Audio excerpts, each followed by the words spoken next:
तो human anatomy and physiology में आज टॉपिक है ब्लड, राइट। तो ब्लड का ये है लेक्चर नंबर 2। कौन सा? Lecture number 2। पहले लेक्चर में हम लोगों ने composition of blood and it's a function देखा। इसमें हम देखेंगे प्रोसेस ऑफ हीमोपोएसिस कंप्लीटली। ठीक, तो भाई हीमोपोएसिस किसे बोलते हैं? हीमोपोएसिस। अच्छा, उसके पहले देखो ध्यान से, ये एप्लीकेशन है गूगल प्ले स्टोर पे। जब आप टाइप करोगे, जो भी आपका प्ले स्टोर आपके मोबाइल में है, जब टाइप करोगे एवी केमिस्ट्री क्लासेस, तो ये एप्लीकेशन, ये लोगो मिल जाएगा आपको। इसे आपको डाउनलोड कर लेना है। बहुत सारे फ्री कंटेंट, देखो जिनको परचेज करना समझ में आए वो परचेज करो, जिनको नहीं परचेज करना कोई बात नहीं, उसमें फ्री कंटेंट है, वो आप देख सकते हो। ठीक, अभी उसमें पीडीएफ ज्यादा नहीं, धीरे धीरे करके हम पीडीएफ प्लस टेस्ट सीरीज धीरे धीरे हम ऐड करना शुरू करेंगे, राइट। और भी मींस देखो यूट्यूब पे प्रॉब्लम बच्चों को आती है, जो बच्चे जुड़े भी हैं, पेड मेंबर हैं, उनको वीडियो ढूंढने से नहीं मिलता। यहाँ पे ये फायदा है कि सपोज करो ये आपका सिलेबस है ना। इस सिलेबस में आपको जैसे लिम्फेटिक सिस्टम है, तो लिम्फेटिक आप देखोगे कौन सा चैप्टर नंबर 6, जैसे ह्यूमन एनाटॉमी फिजियोलॉजी का फोल्डर खोलोगे, चैप्टर नंबर 6 पे आपको लिम्फेटिक सिस्टम मिल जाएगा। उसी फोल्डर में कितने पार्ट हैं? 2 पार्ट 3 पार्ट जितने भी होंगे वहीं पे मिल जाएंगे। फार्मास्यूटिकल केमिस्ट्री पे खोलोगे, फार्मास्यूटिकल केमिस्ट्री में कितने पार्ट, किस चैप्टर में कितने पार्ट है, वहीं पे सीक्वेंस वाइज मिल जाएगा। ये बड़ा एक फायदा मिलता है। ठीक, और टाइम टाइम पे नई नई अपडेट्स, अभी जैसे बच्चों को समस्या आ रही, अब हमने वीडियो डाउनलोड का फीचर भी उसमें डाल दिया है। अभी तक सिर्फ बच्चे ऑनलाइन देख सकते थे। बहुत सारे बच्चों की कंप्लेन थी कि सर हमारे यहाँ नेटवर्क अच्छा नहीं आता। तो एक बार क्या डाउनलोड हो जाएगा तो हम लोग ऑफलाइन उसको एक्सेस कर सकते हैं। तो ये फीचर भी उसमें ऐड करवा दिया गया। जिसको भी देखना है, बिल्कुल ये मत सोचो सर तो तारीफ करेंगे उनका एप्लीकेशन है। आप जाओ देखो, जितने भी फोल्डर्स हैं, जितने भी वीडियो, सब कुछ एक्सेस कर सकते हो बिना मेंबरशिप लिए। जितने भी वीडियो पड़े सबके प्रीव्यू देख सकते हो आप। 2-2 मिनट के सबके प्रीव्यू देख सकते हो क्लिक कर करके। आप देखो जाके उसमें क्या क्या सुविधाएं हैं, है ना। चलो भाई, तो शुरू करते हैं भाई हीमोपोएसिस। प्रोसेस ऑफ हीमोपोएसिस क्या होता है? देखो, हीमोपोएसिस मतलब ही होता है फॉर्मेशन ऑफ ब्लड। ब्लड के फॉर्मेशन को हम बोलते हैं हीमोपोएसिस। और इस सिस्टम को, जिस सिस्टम में ब्लड फॉर्मेशन होता है, उसको हीमोपोएटिक सिस्टम बोलते हैं। सिंपल सी बात समझो। हीमोपोएसिस बहुत इंपॉर्टेंट है, एग्जाम में आता है। पॉइंट टू पॉइंट और वर्ड बाय वर्ड समझो, एक एक पॉइंट मींस इससे जुड़ा हुआ क्वेश्चन। इसके बाद दुनिया का कोई एग्जाम देने जाओ, बचना नहीं चाहिए, इस लेवल की पढ़ाई करो। Haemopoiesis is the Greek meaning, means Greek word, Greek में जो है इसका मीनिंग होता है टू मेक न्यू ब्लड। भाई जाहिर सी बात है, जब फॉर्मेशन ऑफ ब्लड, तो जब बनेगा, तो जो बनेगा वो क्या होगा? वो नया होगा। जो नया होगा मींस ग्रीक में इसको बोलते हैं formation of new blood. Haemopoiesis का मतलब ग्रीक मीनिंग होता है formation of new blood. It refers to formation of blood cellular component. Blood किससे मिलकर बना है? ब्लड प्लाज्मा और सेलुलर कंपोनेंट से मिलकर बना है, राइट। तो उसमें बेसिक जो चीजें हैं वो क्या है? हमारे सेलुलर कंपोनेंट्स हैं और साथ में प्लाज्मा। तो इन सब के फॉर्मेशन को हम हीमोपोएसिस बोलते हैं। Process of formation of blood cell, जैसे RBC, WBC, platelets are called haematopoiesis. Blood के फॉर्मेशन को हीमोपोएसिस और ब्लड सेल्स के फॉर्मेशन को हीमेटोपोएसिस। टर्मिनोलॉजी ध्यान देना, क्योंकि मैंने बताया ना कि ऑल इंडिया लेवल का एग्जाम फेस करोगे, जिसको हम बोलते हैं एग्जिट एग्जाम, जो आप लोगों को देना ही देना है। तो शुरुआत से, और ह्यूमन एनाटॉमी फिजियोलॉजी आपका टॉपिक एग्जिट एग्जाम का भी है। तो ऐसी तैयारी अभी से करते हुए चलो कि जब सेकेंड ईयर में पहुंचो तो आप एग्जाम दो और निकाल सको, राइट। अदरवाइज फार्मासिस्ट नहीं बन पाओगे। तो हीमेटोपोएसिस साइट, अब कहां पे? जिस साइट पे ये होता है, site occurs are known as haemopoietic tissue या हीमोपोएटिक ऑर्गन, जैसे बोन मैरो, लीवर और स्प्लीन। जिस साइट पे इसका फॉर्मेशन होता है, किसका? ब्लड का, वो साइट कौन से होंगे? Haemopoietic organ. जिन टिश्यूज में होगा उन टिश्यूज को बोलेंगे हीमोपोएटिक टिश्यूज। ठीक, cells responsible do function of haemopoiesis are first seen in yolk sac. सबसे पहली चीज, हमारी बॉडी में ब्लड सबसे पहले कब बना? सबसे पहले बर्थ के बाद कि बर्थ के पहले? एक कॉन्सेप्ट ये रहता है कि बर्थ के पहले हमको ब्लड जो है हमारी मदर से मिलता है। ठीक है, प्लेसेंटा के थ्रू जो चीजें न्यूट्रिशन वगैरह मिलता है। ब्लड हम अब जब जो है फीटस से पहले की स्टेज क्या होती है, फीटस से पहले की स्टेज होती है यॉर्क शैक। देखो एक चीज ध्यान रखो, जब बच्चा 1 से 2 महीने का होता है, बच्चा इन द सेंस की फीटस है ना, जब 1 से 2, फीटस भी नहीं बोलोगे, फीटस से पहले जब मदर कंसीव करती है उससे लेके 2 महीने तक जो टाइम पीरियड जेस्टेशन पीरियड होता है उस टाइम को हम बोलते हैं एम्ब्रियोनिक स्टेज। क्या बोलते हैं, एम्ब्रियोनिक स्टेज। ठीक, अब उसके बाद जब 2 से 9 महीने का होता है, जब 2 से 9 महीने बीत जाते हैं इसको हम बोलते हैं फीटस। ठीक, और डिलीवरी के बाद जब 9 महीने के बाद डिलीवरी हो जाती है इसको हम बोलते हैं बेबी। ठीक, वो सोना बाबू वाला बेबी नहीं है ना, क्या बोलते हैं, बेबी। तो एक कंसीविंग से लेके 2 महीने तक का जो टाइम होता है इस केस में हम बोलते हैं एम्ब्रायो, राइट। यॉर्क शैक एक तरह से बोल सकते हो। ठीक, 2 महीने से 9 महीने तक फीटस और 9 महीने के बाद बेबी हो जाता है। तो अब हम जो बात करने जा रहे हैं, एम्ब्रियोनिक स्टेज में जो यॉर्क होता है, यॉर्क शैक होता है, उसमें सबसे पहले ब्लड का फॉर्मेशन होता है। First blood formation first time occurs in yolk sac of embryo. ठीक, तो सेलुलर फंक्शन ओके, हाँ कहां पे होता है, yolk sac of embryo in 3rd week of embryonic development, 3रे हफ्ते में। जब एम्ब्रियोनिक डेवलपमेंट इसका हो रहा है तो मींस जेस्टेशन पीरियड जब 3rd वीक पहुंचता है तो 3rd वीक में सबसे पहली बार ब्लड का फॉर्मेशन होता है। समझो ये आपके अपने बारे में है, ठीक है। These cells are known as haematopoietic cells, या इन्हीं को हम बोलते हैं स्टेम सेल्स। स्टेम सेल्स आजकल की नई जनरेशन में, नई टेक्नोलॉजी में स्टेम सेल्स का बड़ा इंपॉर्टेंट है। जब भी कोई मेजर जैसे सर्जरी होती है तो आजकल स्टेम सेल बैंक बन गए हैं, क्योंकि स्टेम सेल्स में वो काबिलियत होती है कि शरीर के अंदर कि किसी भी प्रकार की सेल ये फॉर्म कर सकते हैं। यही एक वजह है कि किसी का बोन मैरो डैमेज हो जाए, किसी तरह किसी का मेजर पार्ट शरीर का बाहर हो जाए, कुछ भी XYZ, इसीलिए जब आपकी मेजर सर्जरी होती है तो स्टेम बैंक वाले, स्टेम सेल बैंक वाले आपके पास आते हैं, खुद आपको अप्रोच करते हैं कि आप चाहो तो अपना स्टेम सेल्स बैंक में रखवा सकते हो। ये आपकी कई पीढ़ियों तक काम आएगा। मीन्स जरूरी नहीं कि आपके साथ ऐसी ट्रेजेडी हो, आपके जो बच्चे होते हैं उनके साथ भी, किसी के साथ भी ऐसा हुआ तो आपके फादर की स्टेम सेल्स वहां पे काम कर सकती हैं। क्योंकि मैंने बताया ना, स्टेम सेल्स वो सेल्स हैं जो RBC भी बना लेंगी, जो WBC भी बना सकती हैं, प्लेटलेट्स भी बना सकती हैं। ये काबिलियत है स्टेम सेल की, ठीक है। क्योंकि बहुत लोगों को स्टेम सेल फिर वो समझ में आता है पेड़ वाला तना, राइट। तो एम्ब्रियोनिक स्टेम होता है जब 3rd वीक चलता है जेस्टेशन पीरियड का, तब सबसे पहली बार आपके अंदर ब्लड बना था। इसको कंप्लीट अपने आप में लेके चलो, जब आप माँ के पेट में थे, ठीक, तो जब 3 हफ्ते हुए थे तो पहली बार ब्लड का एक बूंद आपके शरीर में आपने खुद बनाया, आपके अपने शरीर ने बनाया। जब आप एम्ब्रियोनिक स्टेज में थे तो कहां पे बना था, यॉर्क सैक में बना था, ठीक है। इस किसने बनाया था, स्टेम सेल्स ने बनाया था। डेफिनेशन करें हम स्टेम सेल्स की तो cells capable asymmetrically dividing one group of the cell responsible production as well as differentiation of the products. कहने का मतलब जैसे सपोज करो ये स्टेम सेल है, इसमें ये डुप्लीकेशन भी करेगी और डिफरेंशिएशन भी करेगी। इसका क्या मतलब है, जैसे सपोज करो इसने मल्टीप्लिकेशन किया, मल्टीप्लिकेशन में एक तो ये अपने जैसा ही बना लेगी, दूसरा मान लिया RBC बना दिया, तीसरा WBC बना दिया, चौथा प्लेटलेट्स बना दिया।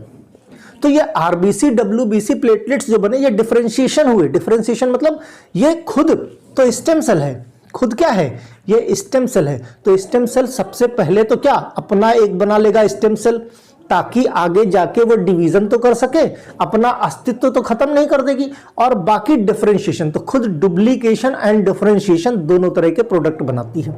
स्टेम सेल खुद एक स्टेम सेल भी बनाएगी और बाकी डिफरेंशिएशन प्रोडक्ट बनाएगी।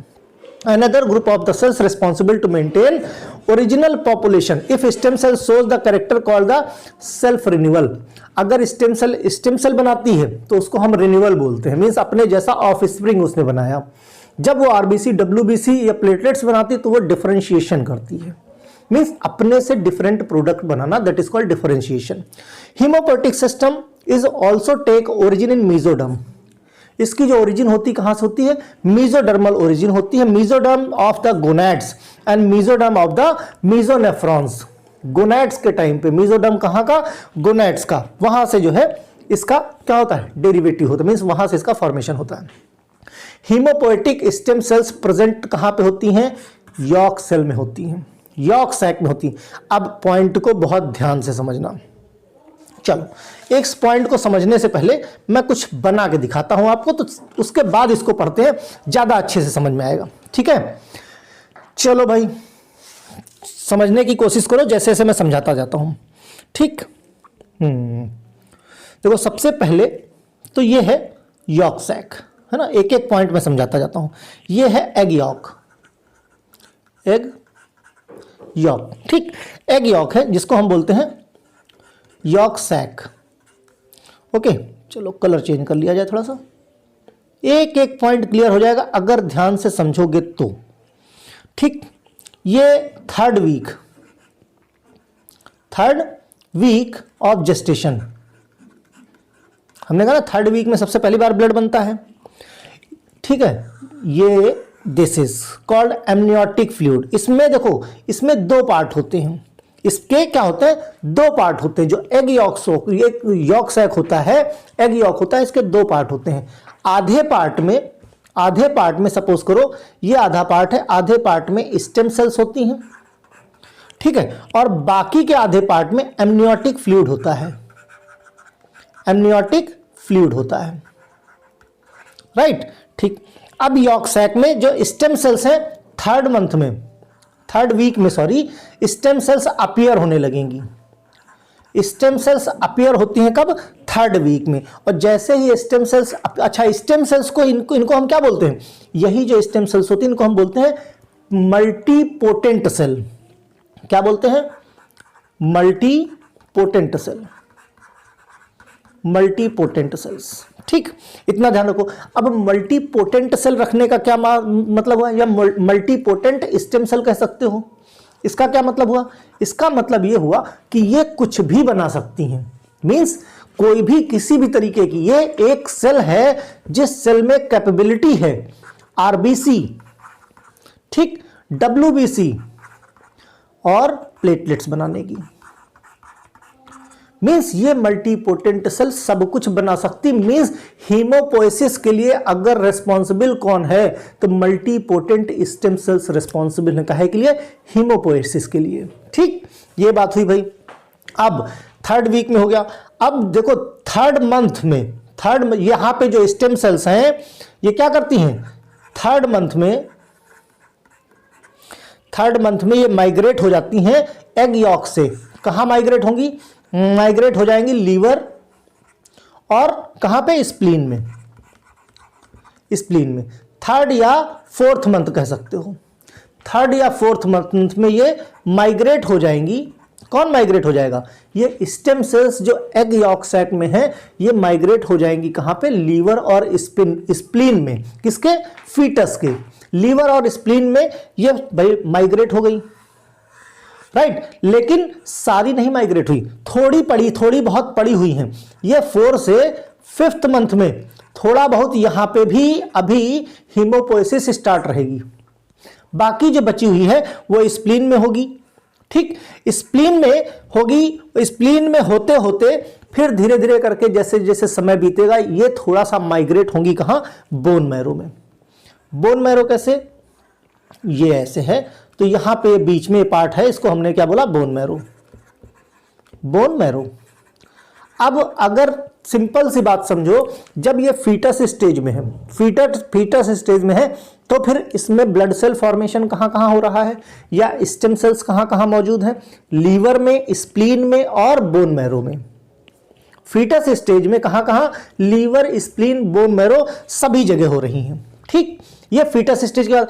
अब इसके बाद जब बर्थ हो गई बच्चे की, एट टाइम ऑफ बर्थ, बात को समझो। बर्थ के समय पे ये लीवर और स्प्लीन ये अब ब्लड सेल्स का फॉर्मेशन बंद कर देंगी। Stop the formation of liver and spleen, liver and spleen stop formation of blood, stop formation of blood. ठीक, ब्लड का फॉर्मेशन बंद कर देंगी और जो बोन मैरो है ये पूरे फुल्ली फंक्शन में आ जाएगा पूरी तरीके से। अब ब्लड सेल का फॉर्मेशन कौन कर रहा है? बोन मैरो कर रहा है। कब? At time of delivery, at time of birth, birth के टाइम पे। ठीक, अब देखो एक चीज और ध्यान से समझो, बर्थ के समय जो बोन मैरो होती है इसका सिर्फ रेड कलर होता है। इवन बच्चा जब तक 7 साल का नहीं हो जाता उसकी बॉडी में सिर्फ रेड बोन मैरो पाया जाता है। क्या पाया जाता है? Red bone marrow. ध्यान से, रेड बोन मैरो मतलब up to age 7 year 100% red bone marrow बच्चे के शरीर में होता है। और ये जो रेड बोन मैरो होता है ये जो है क्या है, ये हमारी ये ब्लड सेल फॉर्मेशन में मदद करता है। 7 साल के बाद आफ्टर 7 ईयर धीरे धीरे करके जो बोन मैरो है आपका वो किसमें, जो रेड बोन मैरो है वो कन्वर्ट होना शुरू हो जाएगा, कन्वर्ट होना शुरू हो जाएगा इसमें येलो बोन मैरो में, येलो बोन मैरो में। ठीक, धीरे धीरे करके जैसे आप एडल्ट स्टेज में पहुंचते हो तो बॉडी में 50% रेड बोन मैरो और 50% येलो बोन मैरो। जो येलो बोन मैरो होता है वो फैटी टिश्यूज वहां पर डिपॉजिट हो जाते हैं और ये ब्लड सेल फॉर्मेशन बंद कर देता है। जो रेड बोन मैरो होता है वो ब्लड सेल फॉर्मेशन पूरी तरह से करता है।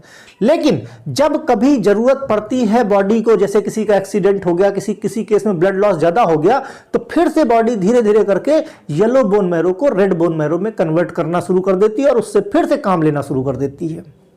बात समझे?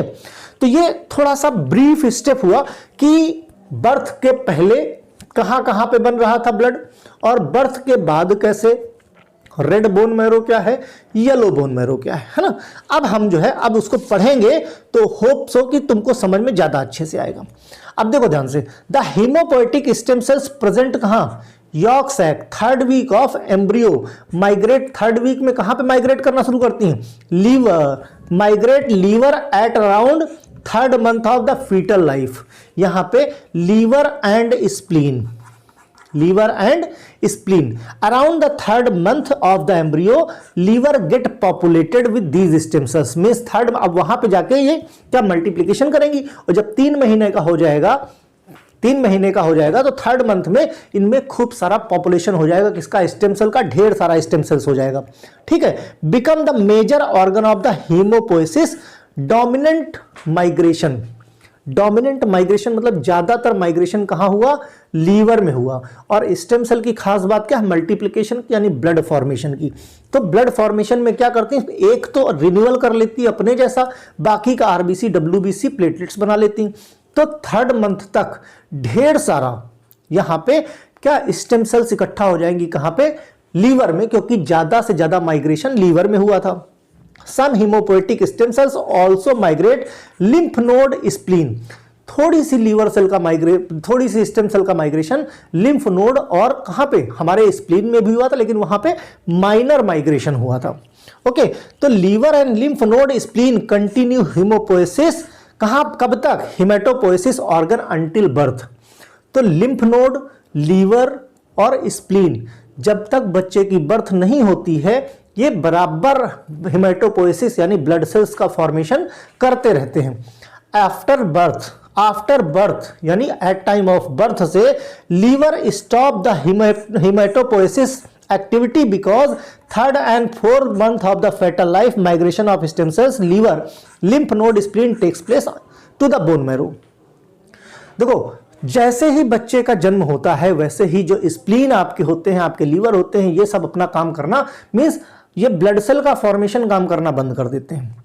क्यों? क्योंकि उस वक्त माइग्रेशन इसमें था और 3rd 4th मंथ में धीरे धीरे माइग्रेशन कहां शुरू हो गया, बोन मैरो में भी चालू हो गया था। तो फीटल लाइफ में फिर क्या क्या था, हमारा स्प्लीन, लिम्फ नोड और लीवर प्लस बोन मैरो, इसने जो है ब्लड सेल का फॉर्मेशन शुरू कर दिया था। और बर्थ के बाद बाकी सब ब्लड सेल का फॉर्मेशन बंद कर देंगे, सिर्फ और सिर्फ कौन जारी रखेगा, आपका बोन मैरो जारी रखेगा। At side of the 4th month the foetal life haemopoiesis takes place the bone marrow. चौथे महीने से बोन मैरो भी क्या है, ब्लड सेल का फॉर्मेशन स्टार्ट कर देता है। Bone marrow is the permanent residence of the haematopoiesis stem cells. जो बोन मैरो होता है वहां पे जब स्टेम सेल्स पहुंच जाती हैं तो वो परमानेंट एड्रेस, जब तक इंसान जिंदा रहता है बोन मैरो का परमानेंट एड्रेस वही होता है। एक करेस्पॉन्डेंस एड्रेस रहता है, भाई बना वहां से आया, अब ये जब माइग्रेशन बोन मैरो में हो गया तब उसको बोन मैरो में ही रहना, अब माइग्रेट होकर कहीं नहीं जाना है। तो ये परमानेंट एड्रेस रहता है किसका, ये स्टेम सेल्स का, ठीक है। At time of birth all haematopoietic stem cells limited to bone marrow and bone marrow will continue for the stem cell duplication and differentiation. तो बर्थ के पहले तक तो सब जगह हो रहा था, बर्थ के बाद सिर्फ और सिर्फ हिमेटोपोइसिस लिमिटेड हो जाती है बोन मैरो तक। और active bone marrow is called red bone marrow. हमने कहा ना बोन मैरो दो तरह के, एक येलो बोन मैरो, एक red bone marrow. Red bone marrow को हम एक्टिव बोन मैरो बोलते हैं इसलिए क्योंकि उसमें ब्लड सेल फॉर्मेशन होता रहता है। Yellow bone marrow inactive bone marrow होता है क्योंकि वहां पे ब्लड सेल्स का फॉर्मेशन नहीं होता।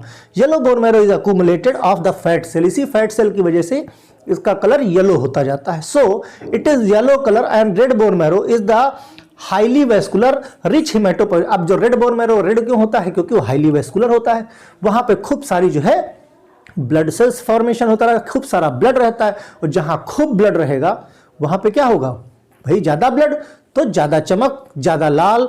तो जहां पे ब्लड ज्यादा वहां लाल, तो रेड बोन मैरो में ब्लड बनता है इसलिए वो लाल रहता है, और येलो बोन मैरो में ब्लड नहीं बनता है इसलिए वो कैसा रहता है, येलो कलर का पड़ा रहता है। ठीक, तो ये कहानी समझ में आई होगी, आई होप, ठीक है। अच्छा, थोड़ा सा आइडिया और ले लो आगे का थोड़ा सा, है ना, कि कैसे कैसे काम होता है आगे। चलो भाई, ब्लड सेल अब हम पहुंचने वाले हैं हीमोपोएसिस पे, कैसे कैसे हीमोपोएसिस होगी। तो ध्यान से देखो, ये मान लिया एक स्टेम सेल है, एक स्टेम सेल है, ठीक है। एकदम आराम से समझो, समय चला जाए कोई बात नहीं, लेकिन चीज समझ में आ जाए, एक बार पढ़ लो कि दोबारा पढ़ने की जरूरत ना पड़े और एग्जाम में ऐसे ही रिप्रेजेंट करके आ जाना। ये है क्या, स्टेम सेल। इसकी खास बात, इसकी जो कैरेक्टरिस्टिक होती है, कैरेक्टरिस्टिक होती है इसमें सेल्फ रेप्लिकेशन का, सेल्फ रेप्लिकेशन का। दूसरी कैरेक्टरिस्टिक इसकी होती है डिफरेंशिएशन की। क्या होती है, डिफरेंशिएशन की होती है भाई। यहां तक क्लियर। अब देखो ध्यान से, स्टेम सेल है, कैसे कैसे काम करेगा भाई, देखो ध्यान से। एक तो ये अपने जैसा ही स्टेम सेल बना लेगा, इसको बोलते हैं सेल्फ रेप्लिकेशन, अपने जैसा बना लेगा। और तीन अलग अलग बना लेगा, तीन अलग टाइप की सेल बना लेगा, इसको हम बोलते हैं डिफरेंशिएशन। क्या बोलते हैं, डिफरेंशिएशन, ठीक। और ये क्या है, ये सेल्फ रेप्लिकेशन है, सेल्फ रेप्लिकेशन। टर्मिनोलॉजी पे ध्यान देना और एक एक चीज को अच्छे से समझो, ठीक। अब देखो शुरू करते हैं। तो भाई जो ये आपका स्टेम सेल है, स्टेम सेल, ये दो तरह की सेल बनाया इसने डिफरेंशिएशन करके दो तरह की सेल बनाई। एक सेल बनाई लिम्फॉइड, अभी हम आगे बताएंगे इसकी थ्योरी भी, लिम्फॉइड स्टेम सेल, ठीक। दूसरी बनाएगी myeloid stem cells, myeloid stem cells, ठीक। अब दोनों को अलग अलग हम बात करते हैं, पहले लिम्फॉइड की बात करेंगे फिर माइलॉइड की बात करेंगे भाई। अब लिम्फॉइड में आगे क्या होगा, ध्यान से देखो, यहां पे सपोज करो ये जो है आपकी ब्लड वेसल है ब्लड वेसल, ठीक। ये ब्लड वेसल जा रही है, ओके, ठीक। अब भाई ये जा रही ब्लड वेसल। तो जो लिम्फॉइड है, ये क्या करते हैं, ध्यान से देखो, ये लिम्फोब्लास्ट बनाएंगे। क्या बनाएंगे, लिम्फोब्लास्ट सेल्स, ठीक। दूसरी भी लिम्फोब्लास्ट,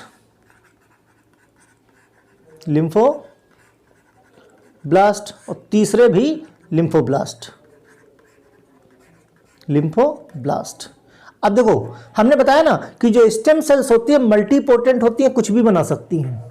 अब इन्होंने तीन तरह के लिम्फोब्लास्ट सेल्स बनाए, लिम्फॉइड स्टेम सेल ने तीन तरह के लिम्फोब्लास्ट सेल्स बनाए, डिफरेंशिएशन किया इन्होंने, ठीक। अब जो पहले टाइप का है वो बनाएगा एनके सेल। एनके सेल्स कौन सी होती हैं? नेचुरल किलर टी सेल्स, जिसको हम क्या बोलते हैं? Natural killer sales. बाद में क्या होता है, ये आगे जाके क्या बन जाएंगे? टी सेल्स और बी सेल्स, राइट। ये सीधा लिम्फोब्लास्ट क्या करेगा? इसको सीधा ब्लड में डाल देगा। ब्लड के अंदर अब क्या आ गई? नेचुरल किलर टी सेल्स आ गई, नेचुरल किलर सेल्स आ गई। दूसरा वाला जो लिम्फोब्लास्ट है ये बनाएगा टी सेल्स। क्या बनाएगा? T cells. लेकिन ये कैसा है, एक चीज ध्यान रखना, ये है प्री टी सेल्स। प्री मतलब प्री मैच्योर, अभी ये मैच्योर नहीं हुआ, ध्यान से, पॉइंट टू पॉइंट, ठीक। दूसरा वाला लिम्फोसाइट क्या बनाएगा? ये लिम्फो वाला बनाएगा, ये डेंड्राइटिक सेल्स बनाएगा, डेंड्राइटिक सेल्स, है ना। और क्या बनाएगा? और बनाएगा बी सेल्स, बी सेल्स। अब ये जो नेचुरल किलर टी सेल्स हैं, ध्यान से समझो, ये जो नेचुरल किलर टी सेल्स हैं ये तो किसके लिए? ये इम्यूनिटी के लिए। भाई जाहिर सी बात है, कहीं भी पैथोजन आया ये मार देंगे उसको, वहां के लिए ब्लड में है। दूसरा, ये pre T cells, dendritic sales और बी सेल्स टाइप ऑफ क्या है? ये ऐसे एक्सेप्शनल डब्ल्यूबीसी हैं। भाई टाइप ऑफ क्या है? डब्ल्यूबीसी टाइप के का ही तो एक टाइप है। तो ये बेसिकली क्या है? यहां पे मैच्योर नहीं होते। इनका जो मैच्योर बनते तो ये बोन मैरो में है, बनते तो स्टेम सेल से बोन मैरो में है, लेकिन इनका जो मैच्योरेशन होता है वो कहां होता है? लिम्फाइड टिश्यू में या लिम्फाइड टिश्यू में होता है। तो ये मैच्योरेशन के लिए ब्लड सेल से निकल के कहां जाएंगे? फॉर मैच्योरेशन ब्लड सेल से निकल के लिम्फॉइड टिश्यू में जाएंगे,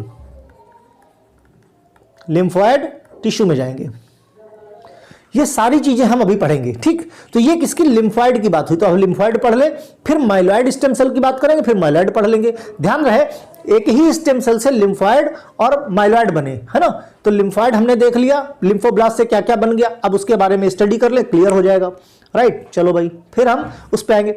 हाँ, तो first start with the first generation stem cells called pluripotent stem cell. ये जो मल्टीपोटेंट है इसी को हम प्लूरिपोटेंट भी बोलते हैं, प्लूरिपोटेंट या मल्टीपोटेंट स्टेम सेल्स, ठीक। Stem cells refer that the way the potency to convert into many different type of tissues, different type of cell. Tissues किससे मिलकर बने? सेल से मिलकर बने, तो different type of tissues. Pluripotent stem cells divide into two different type of multipotent stem cells. दो अलग तरह के मल्टीपोटेंट सेल बनाता है। कौन कौन सा? Multipotent stem cells they have capacity to self renew, खुद रिन्यू होगा, by dividing and develop into multiple specialised cell specific to tissue organ, जिसको बोलते हैं हम डिफरेंशिएशन। एक तो अपना रिन्यू होगा और डिफरेंट टाइप के बनाएगा। जैसे two type of multipotent cell कौन कौन से बनाएगा? एक लिम्फॉइड और दूसरा माइलॉइड। जो लिम्फॉइड था उसने क्या बनाया? Pro NK cell, natural killer cells, pro T cells और pro B cells. Pro natural killer T cells तो हमारे ब्लड में मैच्योर हो गया, लेकिन प्रो टी सेल्स और प्रो बी सेल्स या डेंड्राइटिक सेल्स, इनका फॉर्मेशन तो बोन मैरो में हो रहा है, लेकिन मैच्योरेशन के लिए इनको कहां जाना पड़ेगा? लिम्फॉइड टिश्यू में जाना पड़ेगा। तो देखते हैं भाई, कॉमन लिम्फॉइड स्टेम सेल्स क्या होती भाई? Multipotent cells further divide into three type of committed lymphoid stem cell. तीन तरह के लिम्फॉइड में कन्वर्ट हुआ था, फिगर याद करो जो मैंने बनाया, उससे क्या बना? Pro NK cells. Pro NK cells which multiply and differentiate when enter into blood circulation called the natural killer T cells. These are not B and T lymphocyte. ये natural killer T cells है, B और T lymphocyte नहीं, B और T lymphocyte अभी बनेगा। ये simple natural killer T cells जो immunity के लिए होते हैं। दूसरा क्या बनाया था? Pro T cells. Pro T cells which multiply and differentiate premature cells which are derivative of the Pro T cells enter into peripheral circulation through the circulation enter thymus gland. ये maturation के लिए कहां जाते हैं? Thymus gland में जाते हैं। कौन? Pro T sales. ये बोन मैरो में बने तो, लेकिन बोन मैरो में मैच्योरेशन नहीं होता है, मैच्योरेशन के लिए थाइमस ग्लैंड में जाते हैं। Where maturity takes place and after maturation come back to peripheral, और मैच्योरेशन के बाद वापस आ जाते हैं कैसे? टी लिम्फोसाइट बनके। टी लिम्फोसाइट इनको क्या बोलते हैं? CD3 positive sales, CD3 sales, और बाद में कुछ इसी में कन्वर्ट हो जाते हैं CD4 सेल्स में, राइट, जो हमारी बॉडी में इम्यूनिटी के लिए रिस्पॉन्सिबल होते हैं। और क्या बना था? प्रो बी सेल्स बना था। प्रो बी सेल्स बना था, which get multiply differentiation B cell and get converted into plasma cells. ये बना लेती है हमारी क्या, ये बना लेती है प्लाज्मा सेल्स बना लेती हैं।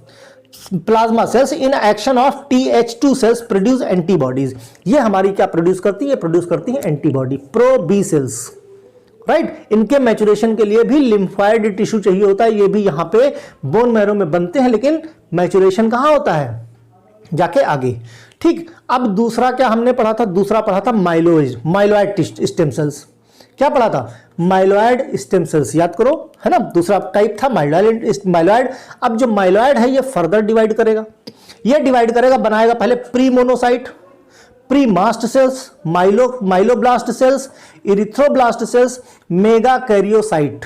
क्या बनाया, मेगा कैरियोसाइट बनाया। ठीक, चलो भाई, मेगा कैरियोसाइट इसने बना लिया। अब क्या करेगा, ये आपकी ब्लड वेसल है, राइट, ये ब्लड वेसल है। तो प्री मोनोसाइट ब्लड वेसल में जाके मैच्योर हो गया और क्या बन गया, मोनोसाइट। मोनोसाइट आगे जाके माइग्रेट क्या होता है, मैक्रोफेजेस के लिए रिस्पॉन्सिबल होता है।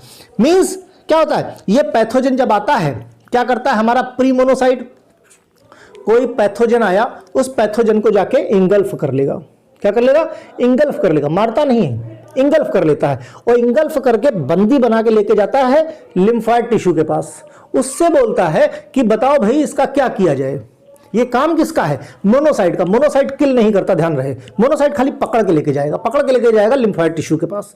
वहां पे उसके पास किलर टी सेल्स होती हैं। अब वो किलर टी सेल्स डिसाइड करती हैं कि उसको गोली मार दी जाए या छोड़ दिया जाए, तो फाइनली मार ही देते हैं, छोड़ता तो कोई नहीं। ठीक, फिर प्री मास्ट सेल्स माइलॉइड से बनती हैं। ये माइलॉइड स्टेम सेल से प्री मास्ट सेल्स बनती, जो मैच्योर होकर क्या बन गई, मास्ट सेल्स बन गई। अब ये जो मास्ट सेल्स होती हैं ये एलर्जिक रिएक्शन और एंटी कोगुलेंट के लिए रिस्पॉन्सिबल होती है। जैसे ये जो मास्ट सेल्स हैं ये सिक्रीट करती हमारी हेपेरिन, जो एंटी कोगुलेंट के लिए रिस्पॉन्सिबल है, और क्या, हिस्टामिन। ठीक, ये कौन सिक्रीट कर रहा है, ये हमारी प्री मास्ट सेल्स सिक्रीट कर रही हैं। फिर आ जाओ इधर माइलोब्लास्ट सेल पे। माइलोब्लास्ट सेल ये 3 तरीके के और डिफरेंशिएशन करती हैं। एक होता है बेसोफिल, एक होता है यूसिनोफिल, एक होता है न्यूट्रोफिल्स। जो बेसोफिल होता है ये भी रिस्पॉन्सिबल होता है एलर्जिक रिएक्शन के लिए, एलर्जिक रिएक्शन के लिए, जैसे अस्थमा के केस में। यूसिनोफिल्स कब सिक्रेट, अस्थमा के केस में। ठीक है, बेसोफिल्स और ईसनोफिल्स ये दोनों एलर्जिक रिएक्शन के लिए हैं। ठीक, फिर न्यूट्रोफिल्स की बात की जाए, न्यूट्रोफिल्स डायरेक्ट कोई भी पैथोजन से, मोनोसाइट का कोई पैथोजन आया उसको इंगल्फ कर लेते हैं, है ना। न्यूट्रोफिल्स ये सब काम नहीं करते, टेंशन में नहीं पड़ते, पैथोजन आया सीधा गोली मार के उड़ा देते हैं, फैसला ऑन द स्पॉट, है ना। मोनोसाइट बेचारे क्या उसको इंगल्फ करेंगे, इंगल्फ करके लेके जाएंगे कि भाई राजा जी बताओ इसका क्या किया जाए, इसको छोड़ दिया जाए कि मार दिया जाए। और जो न्यूट्रोफिल्स होते हैं बोले ये सब लफड़ा मेरे पास नहीं है, सीधे अगर पैथोजन आया तो ये मार देते हैं, डायरेक्ट पैथोजन किल कर देते हैं, डायरेक्ट पैथोजन किलिंग कर देते हैं। ये किलर्स हैं, स्नाइपर्स होते हैं। ओके, फिर नेक्स्ट बनाता है, नेक्स्ट कौन सा है, इरिथ्रोब्लास्ट सेल्स बनाता है। इरिथ्रोब्लास्ट सेल्स जब मैच्योर नहीं होता तो कैसा होता है, आरबीसी कैसा होता है, न्यूक्लिएटेड होता है। ये हमने प्रीवियस में ब्लड कंपोनेंट पढ़ाया तो वहां पे बताया है, राइट। तो आरबीसी क्या है, जब मैच्योर नहीं होता तो न्यूक्लिएटेड होता है, इसमें न्यूक्लियस पाया जाता है। लेकिन जब ये ब्लड में जाके जब मैच्योर हो जाता है तो ये नॉन न्यूक्लिएटेड या ए न्यूक्लिएटेड आरबीसी होता है। इसका मेन फंक्शन क्या होता है, आरबीसी के अंदर होता है हीमोग्लोबिन। आरबीसी के अंदर क्या होता है, हीमोग्लोबिन होता है। हीमोग्लोबिन का काम क्या होता है, हीमोग्लोबिन ऑक्सीजन कैरी करता है। एक हीमोग्लोबिन में 4 आयरन के एटम लगे होते हैं। उन चारों आयरन के एटम से एक एक ऑक्सीजन का मॉलिक्यूल अटैच्ड रहता है। ठीक, तो ये ऑक्सीजन और कार्बन डाइऑक्साइड के ट्रांसपोर्ट में मदद करते हैं हमारे आरबीसी, क्योंकि इस आरबीसी के अंदर रहता क्या है, हीमोग्लोबिन। ठीक, नेक्स्ट बनाता है मेगा कैरियोसाइट। ये सब कहां से बन रहे हैं, ये स्टेम सेल से बन रहे हैं, माइलॉइड स्टेम सेल्स। हमने बताया ना, जो मल्टीपोटेंट या प्लूरीपोटेंट स्टेम सेल्स हैं वो 2 बनाते हैं, एक लिम्फोइड स्टेम सेल्स या लिम्फोइड मल्टीपोटेंट, और एक माइलॉइड। लिम्फॉइड हमने ऊपर देख लिया, माइलॉइड हमने ये देख रहे हैं। तो माइलॉइड ने लास्ट में क्या बनाया, मेगा कैरियोसाइट। मेगा कैरियोसाइट क्या बनाते हैं, ये बनाते हैं फर्दर आगे जाके प्लेटलेट्स, जिसको हम क्या बोलते हैं, थ्रोम्बोसाइट्स बोलते हैं, है ना। और ये जो प्लेटलेट्स होती हैं ये हेल्प करती हैं, हेल्प इन किसमें, कोगुलेशन में, ब्लड कोगुलेशन में, ब्लड कोगुलेशन में। ठीक, तो समझ में आया कैसे बनी हमारे लिम्फोसाइट, कैसे बने, माइलॉइड से कैसे बना, आरबीसी कैसे बना, प्लेटलेट कैसे बना, डब्ल्यूबीसी कैसे बना, बेसोफिल, मोनोसाइट, मास्ट सेल्स कैसे बना। और इन्हीं सबके फॉर्मेशन को हम क्या बोलते हैं, क्या बोलते हैं, ब्लड सेल फॉर्मेशन। भाई ब्लड सेल फॉर्मेशन में और कोई कहानी थोड़ी, यही तो है haemopoiesis. This is called haemopoiesis. More than sufficient. इतना अच्छे से एक्सप्लेन करके आ जाओ कि पूरे में पूरे नंबर लेके जाओ, है ना। तो जब भी हीमोपोएसिस आए आपको सारी चीजें एक्सप्लेन कर देनी है। Finally, education is the most powerful weapon you can use to change your world. भाई चलो आज आपके पास रुपया पैसा नहीं है लेकिन अच्छा पढ़ लिख लिए, तो एजुकेशन में इतनी पावर है कि आप अपना आज और आने वाला कल दोनों बदल सकते हो। तो ये डिसाइड आप पे करता है। अगर समझ में आता है कि मैं ठीक पढ़ाता हूँ तो आप इस एप्लीकेशन को प्ले स्टोर से डाउनलोड कर सकते हो। किसी तरह की कोई समस्या है तो उसमें कॉमन चैट बॉक्स है, उस पर आप हमसे डायरेक्ट चैट कर सकते हो सकता है जवाब उस वक्त ना मिले, लेकिन आपको देर सवेर जवाब जरूर मिल जाएगा 1-1.5 घंटे के अंदर अंदर। ओके, किसी तरह की कोई समस्या हो, आपको हीमोपोएसिस ना समझ में आई हो या ज़्यादा समझ में आई हो, दोनों कंडीशन पे आप कमेंट कर सकते हो। ओके।